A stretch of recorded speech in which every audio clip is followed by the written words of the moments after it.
உயிர் வாழ வேண்டுமானால், நித்திய ஜீவனுக்கு தகுதியாக வேண்டுமானால், பரலோகத்துக்கு தகுதியாக வேண்டுமானால் அவருடைய கட்டளையிலே நடக்க வேண்டும். அவரை விட பெரிய சட்டம் உலகத்தில் இல்லை. அரசாங்க சட்டமா கோர்ட்ல போடுற சட்டத்துக்கு மேலதான் பெரிய சட்டத்தை ஆண்டவர் வச்சிருக்கிறாரு. அவருடைய உத்தரவுக்கு நாம் கீழ்ப்படிய வேண்டும். அவருடைய உத்தரவுக்கு கீழ்ப்படியல அப்படின்னா அதுக்கு என்ன அப்படின்னா இழந்து போறோம், வேற ஒண்ணும் கிடையாது. அவருக்கு ஒரு நஷ்டமும் கிடையாது, அவருக்கு ஒரு கஷ்டமும் கிடையாது. நான் உனக்கு சுதந்திரத்தை கொடுத்துருக்கிறேன், நீ நல்லதை செய்யணும் செய்யி, நீ கெட்டதை செய்யணும் செஞ்சுட்டு போ. உன் சுதந்திரத்துல நான் உண்மையே உன்னைய சொல்ல மாட்டேன், உன் இஷ்டத்துக்கு உனக்கு சுதந்திரவாளியா நான் விட்டுருக்கிறேன். நீ வசனத்துக்கு கீழ்ப்படித்தால் கீழ்ப்படி, இல்லைன்னா தெருவில் ஒன்னா போயிரு அப்படின்னு சொல்லுகிறார். அங்கே பாருங்க, வாசிக்க, என் கட்டளையின்படி மனுஷன் செய்தால் அவைகளாலே பிழைப்பாரே. உண்மையை சொல்லல அப்படின்னா இருக்கு அவருடைய கையில.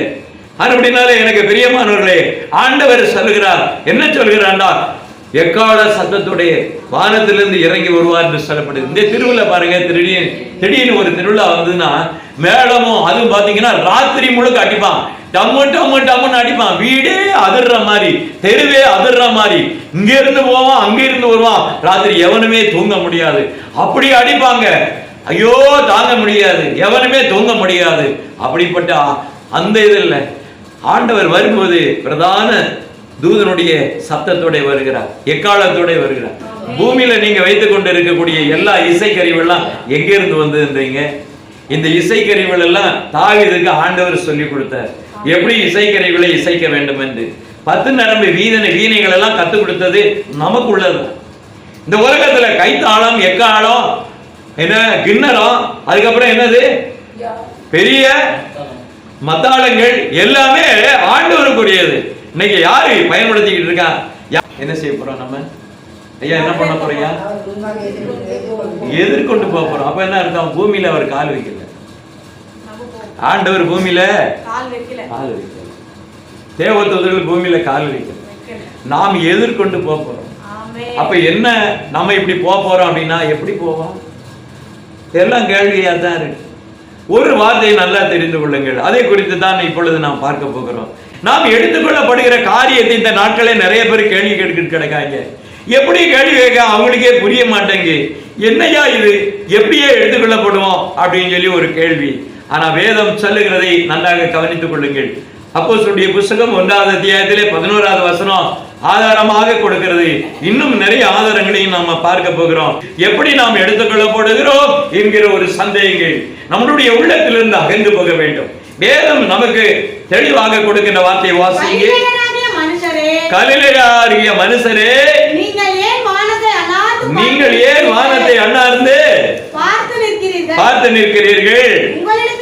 உங்களிடத்திலிருந்து வானத்திற்கு எடுத்துக்கொள்ளப்பட்ட இந்த இயேசுவானவர் எப்படி உங்களுக்கு முன்பதாக வானத்துக்கு எழுந்தருளி போனாரோ அப்படியே வருவார். அப்படி என்றால் ஏவன் எப்படி எழுந்தருளி போனாரோ வானத்துல, அதே போல நாமும் என்ன செய்ய போறோம்னா ஆண்டவரை எதிர்கொண்டு போகும்போது நாமளும் வானத்திலே அவர் எப்படி எழுந்தருளி போனாரோ அதே போல உங்களையும் கொண்டு போக போறார். எத்தனை பேருக்கு விசுவாசம் இருக்கு? என் அருமையான சகோதர சகோதரிகளே, நீங்கள் சொல்லுங்கள், உங்களுக்கு அந்த நம்பிக்கை இருக்கிறதா? அந்த விசுவாசம் இருக்கிறதா? அவர் எப்படி எழுந்தருளி போனாரோ அப்படியே நாம் என்ன செய்ய போறோம்? எழுந்தருளி போக போறோம். கர்த்தருடைய நாமத்துக்கு ஸ்தோத்திரம். இது மாத்திரமல்ல, இன்னொரு பாயிண்டை நீங்க எடுத்துக்கொள்ள வேண்டும். ஆதியாகம புத்தகத்திலே 5:24 வாசியுங்கள். ஏனோக்கு தேவனோட சஞ்சரித்துக் கொண்டிருக்கையில் காணாமல் போனான். தேவன் அவனை எடுத்துக்கொண்டார். இது மாதிரி தேவனோட நீங்க உறவாடுகிற ஒரு நிலைமை உங்கள்கிட்ட இல்லை. தேவனோட பேசுகிற ஒரு வாழ்க்கை உங்களிடத்துல இல்லை. தேவனோட நாம் பேசுகின்றதும் அவரோட உறவாடுகிற ஒரு தாய் தகப்பனை போல ஒரு வாழ்க்கை உங்களிடத்துல இல்லை அப்படின்னா அவரோட போகவே முடியாது. எத்தனை பேர் நடிக்கிறா, எத்தனை பேர் பேசுறான், நான் பெயருவேன் நீ பெயருவேன் அப்படின்னு சொல்லி போய் சொல்லிட்டு இருக்க. ஏன் சபைக்கு வரவெல்லாம் போவான், வேற சபைக்காரெல்லாம் போக மாட்டான்னு புடிக்கிட்டு இருக்கேன். ஆண்டவர் இங்க என்ன சொல்லுகிறார்? நீ தேவனோட சஞ்சரிக்கிறவனா? ஏனோக்கு 300 வருஷம் ஆண்டவருடைய சஞ்சரித்துக் கொண்டிருந்தார். ஏனோக்கு 65 வயது ஆகிற வரைக்கும் தேவனிடத்திலே அவன் இடைபாடு கொண்டவில்லை. ஆண்டவரை அவன் அறியவும் இல்லை. 65 வயதுக்கு அப்புறமாகத்தான் 300 ஆண்டுகள் ஆண்டவரோட சஞ்சரித்தான். தினமும் வெளியில போவான். காலையில வாக்கிங் யாரோட பார்த்தா ஆண்டவரோட பேச வேணும், ஆண்டவரோட உறவாட வேண்டும் என்று காலையில வாக்கிங் போவான். இங்க இருக்கிற நம்ம ஆளுங்க எல்லாம் காலையில வாக்கிங் போவாங்க. கையில ஒரு பெரிய என்ன வச்சிருப்பாங்க அப்படின்னு கேட்டாக்க ஒரு கயிறு வச்சிருப்பாங்க. அதுக்கு கீழே பாத்தீங்கன்னா இன்னொன்ன பிடிச்சுக்கிட்டு போறான். விளங்குவானா ஐயா? எதை பிடிச்சுக்கிட்டு போறான்? ஒண்ணு எடுத்துக்கிட்டு போவான். அவன் முன்னால அவன் கொண்டாடி இன்னும் 2 பப்பி எடுத்துக்கிட்டு வரும். இது எங்கயா? இது நாட்டுல உண்ணுங்களாயா? ஆண்டவரோட உறவாட வேண்டும். ஆண்டவரோட போய் கொண்டிருக்கிறவன் ஆண்டவரிடத்தில் அவன் காணப்படாமல் போகும்போது ஆண்டவர் அவனை எடுத்துக்கொண்டார். இந்த உலகத்துல நாம் யாரோட நடக்க வேண்டும்? நாம் போகும்போது பேசிக்கொண்டே இருக்க வேண்டும். ஒரு நாள் ராத்திரி நான் 10 மணி ஆச்சு, பஸ் விட்டு இறங்கி நான் வேகமா போய்கிட்டு இருந்தேன். எனக்கு முன்னாடி ஒரு சகோதரி போய்கிட்டு இருந்தாங்க. அவங்க காதுல என்ன பண்ணியிருந்தாங்க அப்படின்னா செல்போன்ல கனெக்ஷனை போட்டு ஹெட்போனை வச்சுக்கிட்டு அவங்க அப்படியே பாடிக்கிட்டே போனாங்க. ஆண்டவருடைய பாட்டை பாடிக்கிட்டு ராத்திரில இரவு 10 மணிக்கு அவங்க வீட்டுக்கு போயிட்டு இருக்காங்க. அழகா பாடுறாங்க. அந்த பாட்டை கேட்டுட்டு பாடிக்கிட்டே போறாங்க. ஆண்டவரோட உறவாடுகிற ஒரு சகோதரியாக காணப்பட்டதை நான் பார்த்தேன்.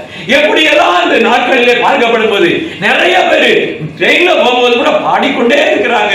எங்கேயாவது பிரயாணத்தில் பாடிக்கொண்டே இருக்கிறாங்க. ஆண்டவரை கனப்படுத்திக் கொண்டே இருக்கிறாங்க. வேலை செய்யற இடத்திலையும் கனப்படுத்துகிறாங்க. எப்பொழுதும் பாத்தீங்கன்னாக்க அவருடைய ஆண்டுடைய துதி அவர்கள் நாவிலே இருந்தது. இது எப்படின்னா தாவீதுக்கு அந்த மாதிரி ஒரு அனுபவம் இருந்தது. அப்படிப்பட்ட துதிகள் இருக்க வேண்டும். இந்த இடத்துல மட்டும் நீங்க பாட்டு பாடினா போதாது. நீங்க எப்பொழுதும் பாடுகளாய் ஆண்டுடைய சமூகத்திலே கனப்படுத்தலாய் காணப்பட வேண்டும். அப்பந்தான் ஆண்டுடைய சமூகத்திலே நீங்கள் எடுத்துக்கொள்ளப்படுவீர்கள். ஆண்டுடைய சமூகத்திலே போக முடியும். அதே 5:22 வாசிங்க. ஏனோக்கு மெத்துசலாவை பெற்ற பின்பு 300 வருஷம் தேவனோட சஞ்சரித்தான் என்று நாம் பார்க்கிறோம். அப்ப என்ன அர்த்தம்? 65 ஆண்டுகள் கிடையாது, 300 ஆண்டுகள். அவனுடைய ஆயுசு 365. 365 தான் என்ன பண்ணார் அப்படின்னு கேட்டா ஆண்டவரிடத்திலே போனாரு. எந்த வயசில் எடுத்துக்கொள்ளப்பட்டார் என்பதை நீங்கள் யோசித்துக் கொள்ள வேண்டும். அதை குறித்து தான் பவுல் அப்போஸ்தலன் எபிரேயருக்கு எழுதின நிருபத்திலே சொல்கிறார். 11வது அத்தியாயம் 5வது வசனம். 11:5 வாசிங்க. விசுவாசத்தினாலே ஏனோக்கு மரணத்தை காணாதபடிக்கு எடுத்துக்கொள்ளப்பட்டான். தேவன் அவனை எடுத்துக்கொண்டபடியினாலே அவன் காணப்படாமல் போனான். அவன் தேவனுக்கு பிரியமானவன் என்று அவன் எடுத்துக்கொள்ளப்பதற்கு முன்பே சாட்சி பெற்றார். உங்களுக்கு எனக்கு அந்த சாட்சி இருக்கா? நாம் கர்த்தருக்கு பிரியமானவன் என்கிற சாட்சி உங்க வாழ்க்கையில ஒண்ணு சொல்லுங்க ஐயா. உங்க வாழ்க்கையில சொல்லுங்க. சகோதரி உங்க வாழ்க்கையில சொல்லுங்க. பிள்ளைகளை உங்க வாழ்க்கையில சொல்லுங்க. யாரோட நீங்க உங்களுடைய உறவாடுதல் இருக்கிறது? இன்னைக்கு ஒரு சாட்சி இருக்குதா? அதுதான் சாட்சி சொல்லணும். எனக்கு தலைவலி இருந்தது, நான் கடையில மாத்திரை வாங்கி சாப்பிட்டேன், குணமாச்சு. அல்லேலூயா. இது சாட்சியா? உன்னை எங்க கொண்டு போய் வைக்க? நான் மாத்திரைக்கு பொருந்தியா? டப்பா மாத்திரையெல்லாம் வாங்கி வச்சு தென்னு போட்டு எனக்கு ஆண்டவர் சுகம் கொடுத்த அது உனக்கு ஆண்டவர் சுகம் கொடுக்கல. அது சாட்சியே கிடையாது. சாட்சி என்றால் எப்படிப்பட்ட சாட்சி என்றால் நான் தேவனோடு இருக்கிறேன், ஆண்டவருக்கு பிரியமானவன் என்கிற பெயர் பெற்றவனாக இருக்கிறேன், ஆண்டவரோடு நான் உறவாடுகிறேன். ஆண்டவர் சொப்பனத்துல பேசினாரு, தரிசனத்துல பேசினாரு. பிலிப்பினுடைய பிள்ளைகள் இருந்தாங்க. அந்த பிள்ளைகள் பெண் பிள்ளைகளா இருந்தாங்க. அவங்க தீர்க்க தரிசனம் உரைத்தார்கள். அல்லேலூயா, அல்லேலூயா. ஒரு சபையில தீர்க்க தரிசனம் உரைக்கிற ஒரு அனுபவம் இருக்க வேண்டும். ஒரு குணமாக்குற ஒரு அனுபவம் இருக்க வேண்டும். அந்த சபை கர்த்தரோட இருக்கின்ற சபையாய் காணப்பட வேண்டும். அங்கே எல்லா சம்பவத்தையும் ஆண்டவர் வெளிப்படுத்த வேண்டும். அங்கே இருக்கக்கூடிய தயவு, அன்பு, பூர்ண கிருபை எல்லா வேத வசனத்தின்படியாக அந்த சபை நிரம்பி இருக்கணும். அந்த சபை எடுத்துக்கொள்ளப்படும். அங்கே அக்கிரமமும் அநியாயமும் இருந்ததுன்னா அந்த சபை வழங்காது. ஒருத்தர் இருந்தாலும் 2 பேர் இருந்தாலும் அந்த சபைக்கு ஒவ்வொருத்தரும் தான். ஊழியக்காரன் அந்த சேட்டைகள் பண்ணா அப்படின்னா அந்த சபைக்கு சாபம் தான்.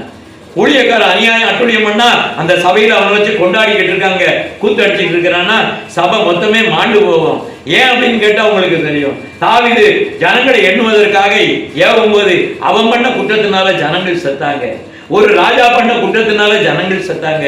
சபைகளை அந்நிய பெண்களை, அந்நிய குமாரர்களுக்கு கொடுத்தது. என்ன நடந்தது? பெண்ணை எடுக்கக்கூடாதுன்னு சொன்னா பெண்ணை எடுத்தான். குமாரனை பெண்ணை கொடுக்காதுன்னு சொன்னாரு, கொடுத்தான். கடைசியில் என்ன ஆச்சு?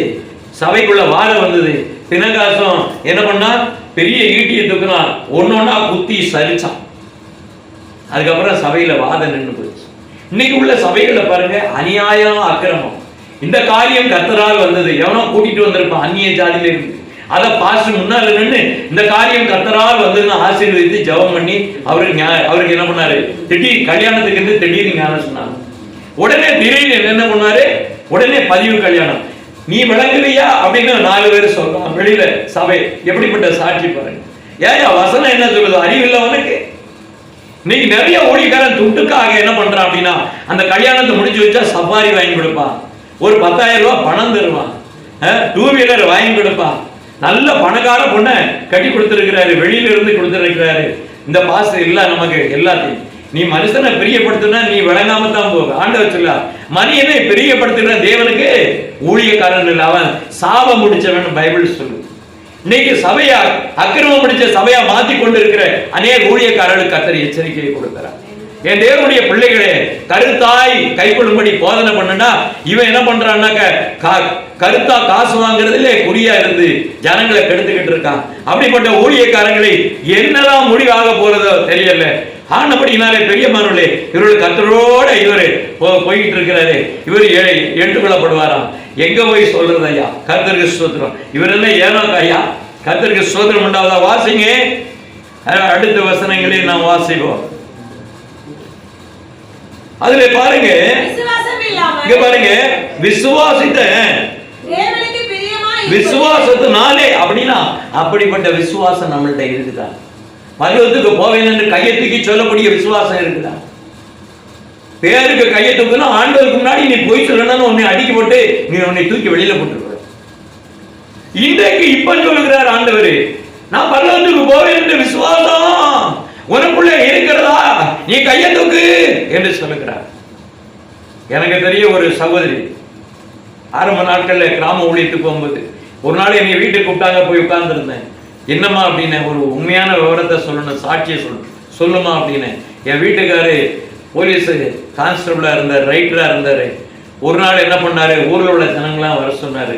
சின்ன ஊழியங்களெல்லாம் போவாரு, பாட்டு பாடுவாரு, ஜெபம் பண்ணுவாரு.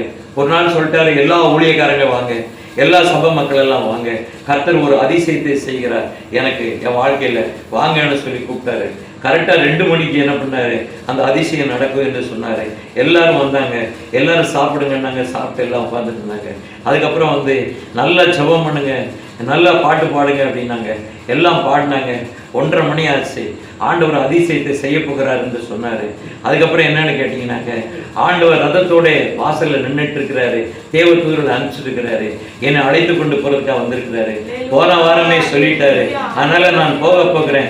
அவன் என் நாட்களை எண்ணும் அறிவை எனக்கு தாரும் ஆண்டவரே என்று சொன்னேன். அவர் எனக்கு சொன்னாரு, நான் போகக்கூடிய நேரம் வந்துருச்சு, உங்க எல்லாருக்கும் நான் நன்றி சொல்கிறேன், எல்லாரையும் நான் உங்களை பார்த்துட்டேன், நான் ஆண்டவருடைய சமூகத்துல போறேன், எனக்கு ஆண்டவருடைய அழைப்பு இருக்கிறது அப்படின்னு சொல்லி ஜெபம் பண்ணி கையை தூக்கி அப்படியே முழங்கால் போட்டு அப்படியே ஜெபத்துல உயிர் விட்டாரு. அப்படியே முடிஞ்சது. அப்படிப்பட்ட சாட்சி ஊழியக்காரங்கள்ட்ட இருக்கு. என் ஆண்டவருக்கு பிரியமான, நான் என்ன ஏமாத்திக்கிறதுக்காக நான் இங்க வரல. நீங்களும் எங்களை ஏமாத்த வேண்டாம். இந்த அமாவாசை நாள், ஓய்வு நாள், இந்த நாட்களிலே நான் உங்களிட கேட்கிற ஒரே காரியம், ஆண்டவரோட உங்களுக்குள்ள ஒரு உறவாடுதல் இருக்கிறதா? விசுவாசம் அப்படிப்பட்டதா இருக்கிறதா? ஆண்டவரோட ஜீவிக்கிறீங்களா? இதை தொட்டு பாருங்க, உங்க மனம் தொட்டு பாருங்க. நான் பரலோகத்துக்கு போவேன் சொல்றதுக்கு ஆண்டவரோட உங்களோட உறவு இருக்கிறதா? என்னைய ஆண்டவர் தொட்டாரு, நான் வேலையில இருந்தேன், சூட்கேஸ்ல துட்டு நிறைஞ்சாதான் வீட்டுக்கே வருவேன், ராத்திரி 2 மணினாலும் சம்பாத்தியத்துக்கு உட்கார்ந்துருவேன். அப்படிப்பட்ட மகா மோசமானவனா இருந்தேன். ஆனால் கர்த்தர் சொன்னாரு, பணம் காசெல்லாம் இல்லை, நீ பரலோகத்துக்கு வர முடியாது அப்படின்னு சொல்லி ஆண்டவர் ஒரு நாள் என்ன பண்ணாரு அப்படின்னு கேட்டேன். நைட்ல திருடன் அனுப்பிச்சாரு. அந்த சூட்கேஸ் வீட்டுக்குள்ள இருக்கிற பணம், துணிமணி, நகை எல்லாத்தையும் தூக்கி போயாச்சு. முடிஞ்சது. காலையில பார்த்தா ஒண்ணும் இல்லாம நான் போட்ட சட்டையோட உட்கார்ந்துட்டு இருக்கிறேன். எங்க போய் சொல்றது, பாம்பேல நடந்த கதை. அதுக்கப்புறம் ஆண்டவர் சொப்பனத்துல பேசினார், உன்னை உணர்த்துவதற்காக அந்த காரியம் நடந்தது, என் ஊழியத்துக்காகவா, இல்லைன்னா அதுக்காகத்தான் இதெல்லாம் புடுங்கினேன் அப்படின்னு சொன்னாரு. அப்படி வந்த ஆள் தாங்க நாங்க. அதே மாதிரி காலையில 4 மணிக்கு பயங்கரமா ஆகாயத்திலிருந்து ஒரு பெரிய, அதாவது இடி மாதிரி ஒரு சத்தம், எல்லா கரண்டும், அந்த பவர் ஸ்டேஷனே க்ளோஸ் ஆயிடுச்சு. அந்த அக்கினி வந்து இறங்குச்சு. நான் கேட்ட ஒரே ஒரு வார்த்தை, அப்போஸ்தலர் புஸ்தகம் 2வது அத்தியாயத்துல அது உண்மைன்னா அந்த பரிசுத்த ஆவியானவர் என்கிட்ட வரணும், இல்லைன்னா நான் நம்ப மாட்டேன் அப்படின்னு சொன்னேன். இப்படி சொன்ன உடனே என்ன ஆகி போச்சுன்னா, காலையில 4 மணிக்கு அந்த அக்கினி வந்து மேல இறங்கி என்னை அப்படியே நக்கிட்டு போயிருச்சு. அப்பதான் என்ன ஆச்சு அப்படின்னா, பெந்தைக்கோஸ்து நாள்ல இருக்கக்கூடிய அந்த பயங்கரமான சூறாவளி சத்தம் அந்த ரூம்ல இருந்தது. நான் வந்து தொடப்பட்ட அந்த அனுபவத்துல வரலைன்னா இந்த பைபிளை தூக்கிட்டு பைத்தியக்கார மாதிரி நான் உங்க வந்தேன், நான் இன்னைக்கு இருக்க மாட்டேன். நான் ஆண்டவரோட தொடப்பட்ட ஒரு வாழ்க்கையில வாழ்கிறபடினாலதான் இந்த கிங் இஸ் கமிங் என்கிற ஒரு வார்த்தையை நான் சொல்லி உங்களுக்கு முன்னே இந்த கதையை சொல்லிக் கொண்டு இருக்கிறேன். இது உண்மை கதைகளை தவிர, உண்மையான வரலாறை தவிர பொய்யான காரியங்களை சொல்வதற்காக நான் வரவில்லை. ஆனால் அப்படின்னாலே பெரிய மானோட உங்களுடைய வாழ்க்கை ஆண்டவரோட இருக்கிறதா என்கிறதை நீங்கள் பார்க்க வேண்டும். 2 ராஜாக்களுடைய புஸ்தகத்திலே உங்களுக்கு தெரியும், 1 ராஜாக்கள் 17:1 பார்க்கப்படும் போது அவன் யார் என்று உங்களுக்கு தெரியும். யார் என்று உங்களுக்கு தெரிஞ்சா சொல்லுங்க பாப்போம். 1 ராஜாக்கள் 17:1 யாரு? எந்த தீர்க்கதரிசி? கர்த்தருக்கு ஸ்தோத்திரம் உண்டாவதாக. அந்த கிளையாத் நதிக்கு குடிகளிலே திஸ்பியனாகிய எலியா அங்கிருந்து வருகிறார் என்பதை நாம் பார்க்கிறோம். 2 ராஜாக்கள் புஸ்தகம் 2வது அத்தியாயம் 5-6 வசனங்களை வாசிங்க. நான் உன்னுடைய அட்ரஸ் தான் நான் முதல்ல சொன்னேன், இப்ப எடுத்துக்கொள்ளுங்க. 2 ராஜாக்கள் 2வது அத்தியாயம் 5-6 வசனத்தை வாசிங்க. ஐயா, 2 ராஜாக்கள் புஸ்தகம் 2வது அத்தியாயம் 5-6 வசனங்களை வாசிங்க. எரிகோவிலிருந்து தீர்க்கதரிசிகளின் புத்திரர் எலிசாவினிடத்திலே வந்து, இன்றைக்கு கர்த்தர் உன் தலைவர் எஜமானை உன்னை விட்டு எடுத்துக்கொள்வார் என்பது உனக்கு தெரியுமா என்று அவனை கேட்டார்கள். ஏன்? எனக்கு தெரியும், சும்மா இருங்கள். அவன் எரிச்சலாய் போச்சு. உன் தலைவர், உன் மாஸ்டர் என்ன ஆண்டவர் எடுத்துக்கொள்ள போறாரு அப்படின்னு சொன்ன உடனே எலியா போறாருன்னு எலிசாவுக்கு ஒரே நடுக்கம், ஒரே கஷ்டமா இருந்தது. 6வது வசனத்தை வாசிங்க.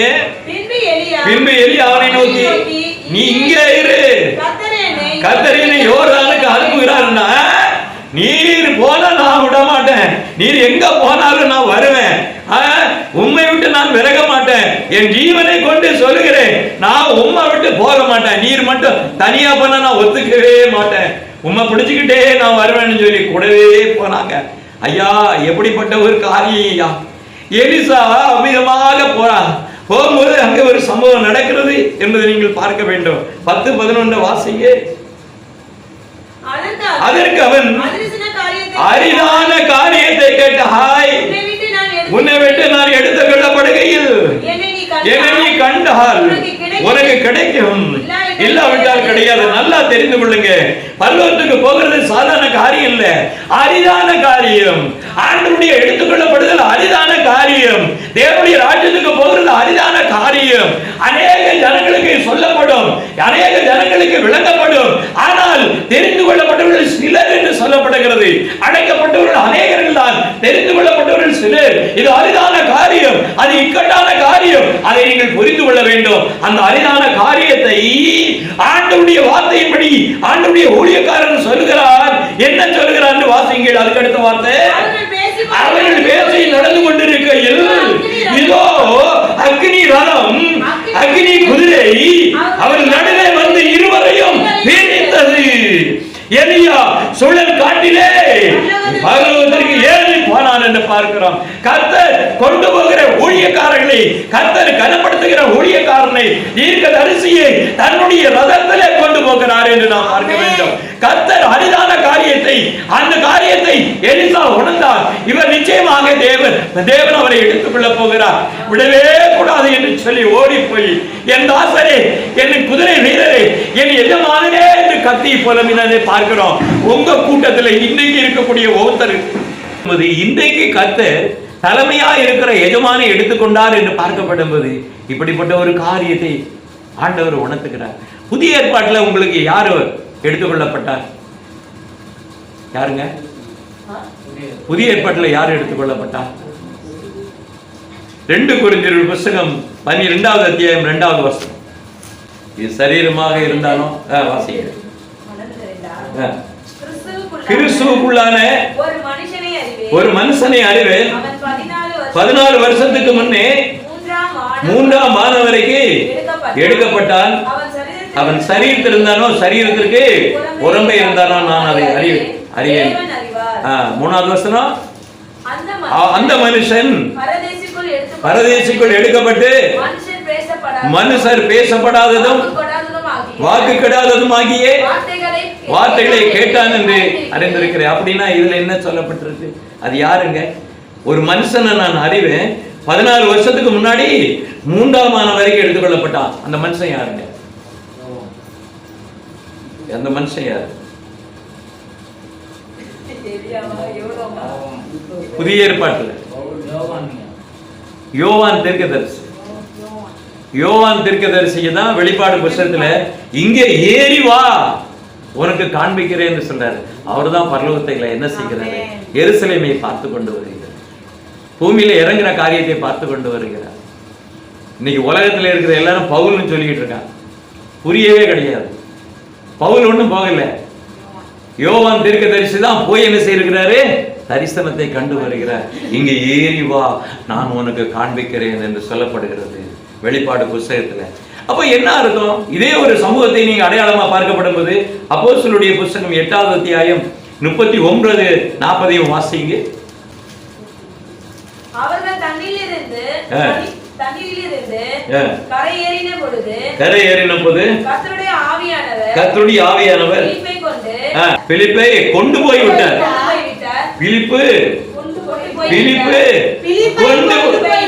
நல்ல வாசிங்க, திருப்பி வருது. அப்ப என்ன அர்த்தம்? ஆவியானவர் உங்கள்கிட்ட இருந்தா உங்களை கர்த்தர் என்ன செய்வாரு? இருக்கிற இடத்துல இருந்து உங்களை கொண்டு போவார். ஆவியானவர் நமக்குள்ள இல்லைன்னா கொண்டு போவாரா? கொண்டு போவாருங்களா? இல்லை. ஆவியானுடைய அனுபவத்தில் இல்லைன்னா பரலோகம் போக முடியாது. எல்லாம் சொல்லிக்கிறாங்க. மரித்தாலும் சரி, உயிர்ப்பிக்கிற ஆவியானவர் நமக்குள்ள, நம்ம ஆவியானவரை பெற்றிருந்தாதான், கிறிஸ்துவனுடைய ஆவி இருந்தாதான் நம்மளை உயிர்ப்பிப்பார். அப்ப உயிர்ப்பிப்பதற்கு தேவனுடைய ஆவி வேணும். நம்மளை கொண்டு போவதற்கு என்ன வேணும்? பரிசுத்த ஆவி வேணும். அப்ப நீங்க அந்த ஒரு தெளிவில் இருக்கீங்களா? அந்த ஒரு ஞானத்துல இருக்கீங்களா? அந்த ஒரு அபிஷேகத்துல இருக்கீங்களா? அந்த அபிஷேகத்துக்குள்ளாக உங்களை நடத்துகிற ஊழியக்காரன் தான் ஊழியக்காரன். அந்த அபிஷேகத்துல உங்களை கொண்டு போகல அப்படின்னா கைவிடப்பட்ட கேஸ். அப்படிப்பட்ட ஊழியக்காரன் இருக்கணும். அப்படிப்பட்ட வார்த்தைகளை சொல்லிக் கொடுக்கணும். நலமான காரியங்களை நீங்கள் பிடித்துக் கொள்ளும்படியாக தேவன் உங்களுக்கு உபதேசிக்கிற நல்ல மேய்ப்பனை கர்த்தர் உங்களுக்கு கொடுக்க வேண்டும். இல்லைன்னா பரத்துக்கு போக முடியாது, ஏற முடியாது. பரிசுத்த ஆவி இல்லைன்னா எங்கேயுமே போக முடியாது. இப்படியாக சொல்லப்படுகிறது. ஆண்டவர் சொல்லுகிறார், இந்த நாட்களிலே கர்த்தர் சொல்லுகிற வார்த்தையின்படியாக ஆண்டவர் வருகையிலே நாம் எப்படி எடுத்துக்கொள்ளப்படுவோம், எப்படி போவோம் என்கிற ஒரு வார்த்தை இந்த இடத்திலே சொல்லுகிறார். இது மனுஷனுடைய கண்களில் தெரியாது, மனுஷனுடைய இருதயத்திலே இது தெரியாது. இது ஆவிக்குரிய காரியமா இருக்கபடினாலே தேவனுடைய பிள்ளைகளுக்கு மட்டும், தேவனுடைய ஜனங்களுக்கு மட்டும்தான் இதை குறித்த வார்த்தைகள் கொடுக்கப்பட்டிருக்கிறது. முத்திரை தரிப்பிக்கப்பட்ட இந்த வார்த்தையை குறித்து நீங்கள் அறிந்து கொள்ளும்படியாக, தெரிந்து கொள்ளும்படியாக ஆண்டவர் வருகிற நாட்களிலே எப்படி வருகிறார். 2 வசனத்தை நாம் பார்த்து முடிக்க போகிறோம். எடுத்துக்கொள்ளுங்க. மத்தேயுடைய புத்தகம் 24ஆம் அத்தியாயம் 30ஆவது வசனத்தை வாசிங்க. அப்பொழுது மனுஷகுமாரனுடைய அடையாளம் வானத்தில் காணப்படும். அப்பொழுது மனுஷகுமாரன் வல்லமையோடு மிகுந்த மகிமையோடு வானத்தின் மேகத்தின் மேலே வருகிறதை பூமியுள்ள சகல கோத்திரத்தாரும் கண்டு புலம்புவார்கள் என்று நாம் பார்க்கிறோம். அப்ப மனுஷகுமாரனுடைய அடையாளங்கள் ஆண்டவருடைய வருகையிலே காணப்படும் என்று சொல்லப்பட்டது. இங்க சீக்ரெட் ராப்சர்லாம் கிடையாது. It is a pre-rapture. Secret rapture கிடையாது, pre-rapture தான். மனுஷனுடைய அடையாளம் வானத்திலே காணப்படும். அப்பொழுது மனுஷகுமாரன் வல்லமையோட மிகுந்த மகிமையோட. எப்படி மிகுந்த மகிமை? அந்த மிகுந்த மகிமை என்ன ஐயா? எப்படிப்பட்ட மகிமையில வராது ஐயா? ஐயா சொல்லுங்க. மிகுந்த மகிமை என்ன? He is the Almighty God. வெளிப்பாடு புத்தகத்தில் சொல்லப்பட்டிருக்கிறது. சர்வ வல்லமையுள்ள தேவனாக அவர் இருக்கிறார் என்று அங்கே சொல்லப்பட்டிருக்கிறது. என்றைக்கு சோதரிக்கப்பட்ட சர்வத்திற்கு மேலான அந்த ஆண்டவர் என்று சொல்லப்பட்டிருக்கிறது. வெளிப்பாடு புத்தகத்திலே 1ஆவது அத்தியாயத்திலே நாம் பார்க்கப்படும்போது அவர் சர்வ வல்லவர் தான் என்று அங்கே அடையாளப்படுத்தி இருக்கிறதை நாம் பார்க்கிறோம். வேதத்திலே வாசியுங்கள். வெளிப்பாடு புத்தகத்திலே 1ஆவது அத்தியாயம் 8வது இருந்தவரும் இருக்கிறவரும் வருகிறவருமான. அப்ப யாரு இருந்தவர்? யாரு? இருக்கிறவர் யாரு? வருகிறவர் யாரு? சர்வ வல்லவர் யாரு? He is Almighty God. சர்வ வல்லமுள்ள தேவன் அவர்தான் வரப்போகிறார். நான் அல்பாவும் ஒமேகாவும் ஆதியும் அந்தமுமா இருக்கிறேன் என்று கர்த்தர் சொல்லி இருக்கிறார். அப்படிப்பட்ட தேவன் பூமியில வரும்போது மிகுந்த வல்லமை, மிகுந்த மகிமை என்று பார்க்கப்படும் போது அது என்னன்னு பார்க்கிறோமே.